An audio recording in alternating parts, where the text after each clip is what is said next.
খেলা হলো মিরপুরে, ভাঙলো সুইমিং স্টেডিয়াম। একদিনের বিরতি শেষে বিপিএল শুরু হয়েছে, আর সঙ্গে সমর্থকদের তাণ্ডব, ভেঙে চুরমার টিকিট সেন্টার। ঘটেছে গ্লাস ভাঙা, আগুন ধরার মতো ঘটনা, ইট ছুঁড়ে দিয়েছে ক্ষোভের বর্ণনা। টিকিট না পেয়ে বাইরে চলেছে এমনই বিশৃঙ্খলা। তবে এখানেও ছিল ভুল বোঝাবুঝির মতো ঘটনা। খেলা বন্ধের দিনও যে টিকিট বিক্রি হয়েছে তা না জানাই ছিল বড় কারণ। মূলত সশরীরে টিকিট কাটতে আসা সমর্থকদের যেন যত বাধা।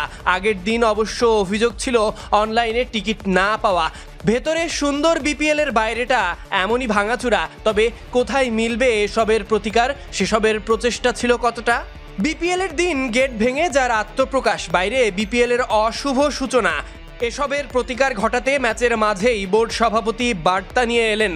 লেখালেখি কাগজ হাতে টিকিটের ব্যবস্থা যতটা সুগম করা যায় সেই চেষ্টাই চলেছে। তিনি দুঃখ প্রকাশ করে বলেন, 4-5 দিনের মধ্যে সব সমাধান ঘটবে। অনলাইনে টিকিটের পার্সেন্টেজ বাড়ানো হবে, সেটা 55-তে গিয়ে ঠেকবে। অনলাইনে টিকিট কাটার পর বিড়ম্বনাও পোহাতে হবে না। দর্শকরা এসে স্টেডিয়ামে প্রবেশ করবেন খুব সুন্দরভাবেই। এছাড়া বুথেও পাওয়া যাবে টিকিট। তবুও ঘটল এমনই ঘটনা।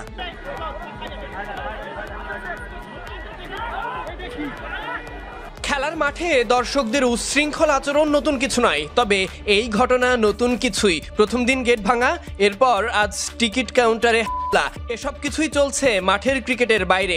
দর্শকদের বিশৃঙ্খলার মধ্যে পড়েছিল দুই দলের টিম বাসও। কেননা অনেকেই টিকিট কাটতে গিয়েছেন ছিলেন পথচারীরা।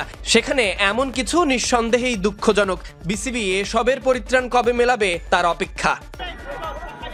Sadiq Ahmed Sunny, BD cric time.